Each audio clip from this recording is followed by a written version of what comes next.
আমার মায়েরা যেভাবে কাঁদে দেখেছেন, একটা মোবাইলে কান্না ভাইরাল হয়েছে, মা গো মা, দেখেননি? মিডিয়ার সামনে 5 জন এসেছিল, মা গো মা, মেরে দিলে মা গো মা। এই যে কাঁদা, কি বুঝলেন কাকে দোষ দিচ্ছে? সেই মহিলাটা কেঁদেছে, রেকর্ডিং করেছে। তবে ভাইরাল যারা করেছে, এটা নিয়ে মজাক যারা বানিয়েছে, বানাতে হতো না। যদিও ওই মহিলাটা জানেই না ইসলাম সম্পর্কে, ওইভাবে কেঁদে দিয়েছে মিডিয়ার সামনে। কিন্তু সে দোষ কাকে দিচ্ছে? আল্লাহকে না। সে বলছে 5 জন এসছিল, তারা মার্ডার করেছে, হায়ার করে নিয়ে এসে মার্ডার করেছে।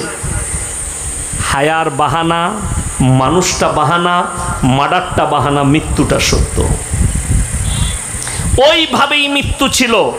আর ওই ফিতনায় জড়ানো এদের তকদিরে লেখা ছিল যারা মার্ডার করেছে। আমার বন্ধুগণ, ওই জন্যে আমার মায়েরা যেভাবে কাঁদে, এরা তো আল্লাহকে ডাইরেক্ট দোষারোপ করে দিত। তাই অনেক মেয়ে কাঁদতে কাঁদতে বলে, আল্লাহ কি দোষ করেছিল তুই মেরে দিলি গো? বলে না আল্লাহ কেন তুই তুলে নিলি গো? এই যে ভাষা, এই মহিলাদিকে ইস্তেগফার করতে হবে আল্লাহর কাছে। কেন? সব সময় জানবেন আমরা সবাই আল্লাহর পাঠানো নিয়ামত। আল্লাহ যখন ইচ্ছা চাইবে আমাদের জান কবজ করবে। এখানে কারোর কোনো বাধা বিঘ্ন কিছুই চলবে না। কোনো আপনি ভেবে দেখুন, আপনার বাম মরে গেলে যদি আপনি এত কান্না করেন, আপনার সন্তান মারা গেলে এত কাঁদেন, তাহলে বুখারী শরীফের হাদিস খুলতে হবে। রসুলের ওফাতের সময় যে সাহাবীরা নিজের চোখে দেখেছেন নবীজির দুনিয়া ছাড়া, তারা কিভাবে রসুলের জন্য কেঁদেছিল, তাদের মনের কষ্টটা ভেবে দেখুন। রিওয়ায়েতে আছে সাইয়্যিদনা বেলাল হাবসি রাদিয়াল্লাহু তাআলা আনহু এত কষ্ট পেয়েছিলেন নবীজি দুনিয়া ছাড়ার পরে। 3 দিন পরে মদিনা ছেড়ে শাম দেশে চলে গিয়েছিলেন। শাম দেশে 3 দিন পরে চলে গিয়েছিলেন। আমি আর বরদাস্ত করতে পারছি না। কেন? বেলাল হাবসি বলছেন, আমি যখন আজান দিতাম আর যখন বলতাম হাইয়া আলা আশহাদু আন্না মুহাম্মাদার রাসূলুল্লাহ, তখন আমি দেখতে পেতাম নবীজিকে মেম্বারে বসে আছেন। আর আজকে আমি যখন আজান দিচ্ছি, তখন আমি নবীজির রওজা দেখেছি। আমি আর বরদাস্ত করতে পারছি না। যেদিন নবীজি দুনিয়া ছেড়েছেন, আজান দিতে গিয়ে রিওয়ায়েতে আছে 11 বার বেহুশ হয়েছিলেন। 11 বার। কে? সাইয়্যিদনা বেলাল হাবসি রাদিয়াল্লাহু তাআলা। নবীজিকে এত মহব্বত করেছেন, এত মহব্বত। আমার বন্ধুগণ, আমার ভাই, অবাক হবেন সাহাবীদের মহব্বত। হযরতে উমরে ফারুক করে দেবো, এটা আমি মেনে নিতে পারছি না। এ কথা বলো না, আমার বরদাস্ত হচ্ছে না। হযরতে আবু বকর সিদ্দিক রাদিয়াল্লাহু তাআলা আনহু বুকে চড়িয়েছেন আর হাউ হাউ করে কেঁদে বলেছেন, উমর এ কথা বলো না, কোরআনকে মিথ্যা বলা হবে। কোরআনে আছে কুল্লু নাফসিন যায়িকাতুল মাউত, যতগুলো জানদার আছে সকলকে মৃত্যুর স্বাদ গ্রহণ করতেই হবে। তাই এ কথা বলো না, কোরআনকে মিথ্যা বলা হবে। হযরতে উমর বললেন, হে আবু বকর, আমার যে মন মানছে না। নবীজি দুনিয়া ছেড়েছেন, সাহাবীরা বাচ্চা ছেলের মতো কেঁদেছেন, কিন্তু কাঁদার কোয়ালিটি ছিল, কাঁদার সিস্টেমেটিক্যাল ছিল। সাহাবীর বিবিরাও কান্নাকাটি করেছেন, নবীর বিবিরাও কান্নাকাটি করেছেন নবীরা দুনিয়া ছাড়ার পরে, কিন্তু কোয়ালিটি ছিল। আজকে কিন্তু আমার মা বোনেদের কোয়ালিটি নেই, কান্না কোয়ালিটির বাইরে। দেখুন, এই যে মেয়েটার কান্নাটা ভাইরাল হয়েছে, এখন সে যখন পরবর্তীতে দেখবে আমার এই কান্নাটা নিয়ে এত কিছু হয়ে গেছে, এত ভাইরাল হয়েছে, তাকে কতটা লজ্জাবোধ হবে। অথচ এটা উচিত ছিল না। স্যাম্পেলি কথা বলো, তা না হলে মিডিয়ার কাছ থেকে সরিয়ে দাও। আর মিডিয়া মানেই তো হচ্ছে গোলমাল। ওই জন্যে তারাও ছেড়েছে আর সেটা পেয়ে গেছে। আমি দেখলাম বীরভূমের একটা কোনো ছেলে সেটাকে ডিজে গান বানিয়েছে। কত বড় নোংরা, কত বড় জঘন্য। আমার মনে হয়, আশা করি তার মা মরে গেলে ওই রকম ডিজে বানাবে, কিংবা তার বাপ মরে গেলে তার মা কাঁদলে ওই রকম ডিজে বানানো তার দরকার। সে যখন অত মজা পায় কেউ মারা গেলে ডিজে বানাতে, একটা মানুষকে ক্রিটিসাইজ করতে, দুঃখ লাগে। এটা দুঃখের বিষয়। মার্ডার হয়েছে, মারা গেছে, মা কেঁদেছে। তবে মায়েদের উচিত, কান্না এটাকে বলে না, দুঃখ এটাকে বলে না, দুঃখ হবে, চোখের পানি পড়বে, কিন্তু জবান ফেটে কোনো রকমের কোনো সুরমূলক কথা চলবে না। আপনার চোখ দিয়ে পানি আসবে, সন্তান মারা গেছে, বাপ মারা গেছে। আমার এক বন্ধু কলকাতায় থাকেন, তিনি বললেন আমার ভাইপো, আমার আব্বাজির জলসা ছিল সেই দিনই পানিতে ডুবে মারা গেছে একটা বাচ্চা ছেলে, দেখেনি, পানিতে পুকুরে পড়ে গেছে, মারা গেছে। তো আমাকে বললে কি করবো? আমি তার লেগে কিচ্ছু করা লাগবে না, সে জান্নাতের বাগিচাই আছে। আল্লাহ আমাদের দেশে বাচ্চা ছেড়ে মরে গেলেও তার মা বাপ, সমাজের লোক তার নামে মিলাদ দিতে চায়, তার নামে দোয়া করতে চায় না। তার লেগে দোয়া নয়, তুমি নিজের জন্য করো। আল্লাহ আমার জীবনে যদি কোনো পাপ থাকে তুমি আমাকে মুছে দাও পাপটা। আল্লাহ আমার জীবনে যদি কোনো ভুল থাকে তুমি এই ভুলটাকে মিটিয়ে দাও। আল্লাহ আমার বালা মুসিবতকে দূর করে দাও, এটা আমার কাছে একটা বালা এসেছিল, আল্লাহ তুমি তোমার নিয়ামত ফিরিয়ে নিয়েছো। কেন? ওই বাচ্চাকে আল্লাহ জান্নাতের বাগিচায় রাখবে, আপনি দোয়া করুন আর না করুন। মাসুম বাচ্চা যেখানেই মারা যাক, সেটা আদিবাসীর ঘরে হোক, হিন্দু ঘরে হোক, দলিত ঘরে হোক, আপনার ইহুদিদের ঘরে হোক, নাসারাদের ঘরে হোক, খ্রিস্টানদের বাড়িতে হোক, যে বাড়িতে একটা মাসুম বাচ্চা মারা যাবে সে জান্নাতি। জোরে বলুন সুবহানাল্লাহ।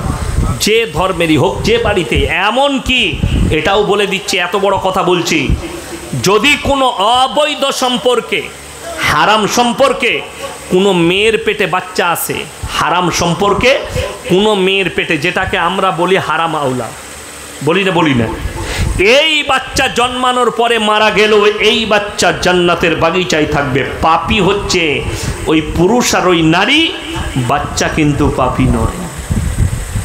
কথাটা বুঝে এলো? ওই বাচ্চাটাও জান্নাতের বাগিচায় থাকবে, ও মাসুম। ওই জন্যে আমার বন্ধুগণ, আমার ভাই, সবাই নিয়ত করেলেন আজ থেকে আমরা 5 ওয়াক্তের নামাজি হব। জোরে বলুন ইনশাআল্লাহ। হালালের ওপরে চলবেন, হারামটাকে অ্যাভয়েড করুন। আপনি হারামটাকে অ্যাভয়েড করুন। আমাদের সমাজের লোক মনে করে আমি যদি মিথ্যা কথা না বলি, আমি যদি সত্যর পথে চলি, আমার ব্যবসায় বরকত হবে না।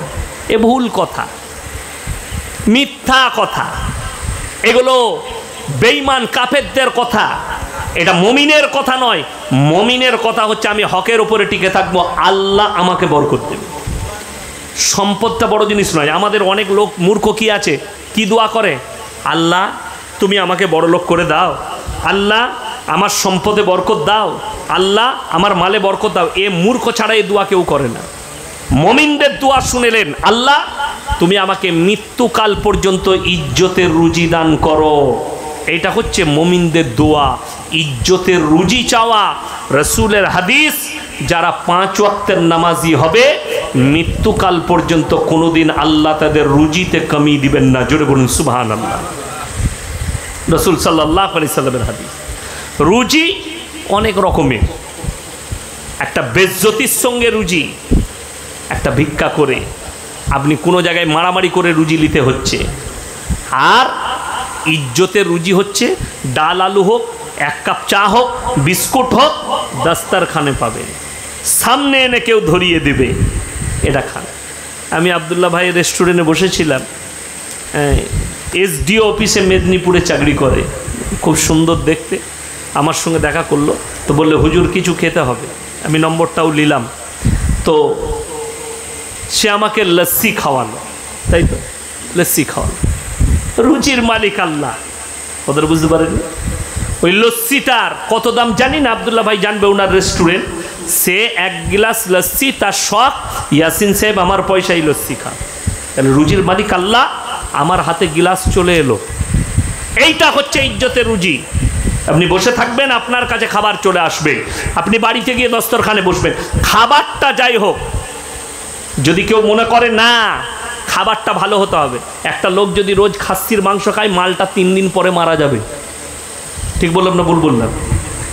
2 বেলা যদি দেশি মুরগি দেয়, ভালো লাগবে? ভালো লাগবে না। আজকে দুপুরে আমি কি খেয়েছি জানেন? কি? ঝিঙে দিয়ে ডাল আর ভাত, আর আমার মা দিয়েছিল করলা ভাজি, ওইটা দিয়ে ভাত খেলাম। আর কিচ্ছু ভালো লাগে না, এই কুরবানির মাংস ফাংস খেয়ে ভালো লাগেনি, আমি ওইটা দিয়ে ভাত খেলাম, দারুণ লাগলো। কিন্তু কোথায়? দাস্তারখানে। বিবি খসিয়ে দিল, খেলাম, দাস্তারখানে চলে, ইজ্জতের খাবার। ওই জন্য আল্লাহর কাছে দোয়া করবেন। হাদিস শুনে যান, একজন মালদার মমিন ব্যক্তি বড়লোক মমিনের থেকে একজন গরিব মানুষ মমিন ব্যক্তি 500 বছর আগে জান্নাতে প্রবেশ করবে। জোরে বলুন সুবহানাল্লাহ। আমার ভাই, আল্লাহ তাআলা আমাদের সকলকে নামাজি, মুসল্লি, দিনদার করুক, পরেজগার করুক। আমার ভাই, আপনাদের সকলকে অনুরোধ করছি যে আজ থেকে নিয়ত করলেন আমার জীবনে যেন নামাজ কাজা না হয়। জোরে বলুন ইনশাআল্লাহ। আর আমার শেষ স্পিচ হচ্ছে, যারা জলসা দিয়েছেন, যারা জলসা কমিটি আছে, আমি কালকে জলসায় বলেছি হাওড়া জেলায় আমাদের পশ্চিম বাংলায় যদি 1000 জলসা হয়, 990টা জলসার কমিটির ছেলেরা নামাজ পড়ে না। ঠিক বললাম না ভুল বললাম? এরা মনে করে আমরা জলসা দিয়েছি, হুজুর নিয়ে এসে জয়নাল ভাই এসছে, ইয়াসিন ভাই দোয়া করবে, আমাদের জন্য জান্নাত রেডি। তুইও মার খাবি, আমিও খাবো। নামাজ পড়তে হবে, তবে তোমার জলসা কামিয়াব। লাস্টে বলবো, 3টে লোক যদি হাত পাতে তাদের হাতকে কোনোদিন ফেরাবেন না। কটা লোক বললাম? 3টে। ওয়া আতিদাল কুরবা, কাছের গরিব, ওয়াল ইয়াতামা ওয়াল মাসাকিন, এতিম আর মিসকিন যদি হাত পাতে, এবং ওয়াবনাস সাবিল ওয়ালা তুবাদ্দির তাবদীর, মুসাফির যদি হাত পাতে, এই 3 জনের হাতকে তোমরা কোনোদিন ফেরাবে না। এই 3 জন যদি আল্লাহর কাছে দোয়া করে, আল্লাহ কবুল করে নেয়। জোরে বলুন সুবহানাল্লাহ। এরপর বলুন, এই 9ই ফাল্গুন জলসা আছে না, 9ই ফাল্গুন জলসা আছে। এই জলসার জন্য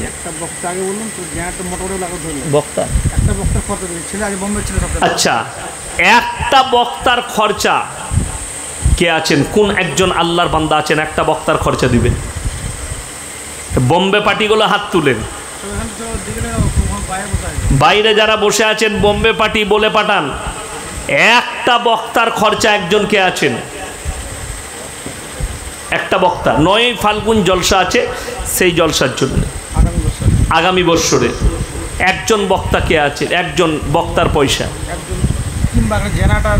কিংবা একটা জেনারেটরের পয়সা, জেনারেটরের ভাড়া কে আছেন? তাড়াতাড়ি বলেন। আল্লাহ নবী সাল্লাল্লাহু আলাইহি সাল্লাম বলেছেন, জাকিরা, গচ্ছিত সম্পদ।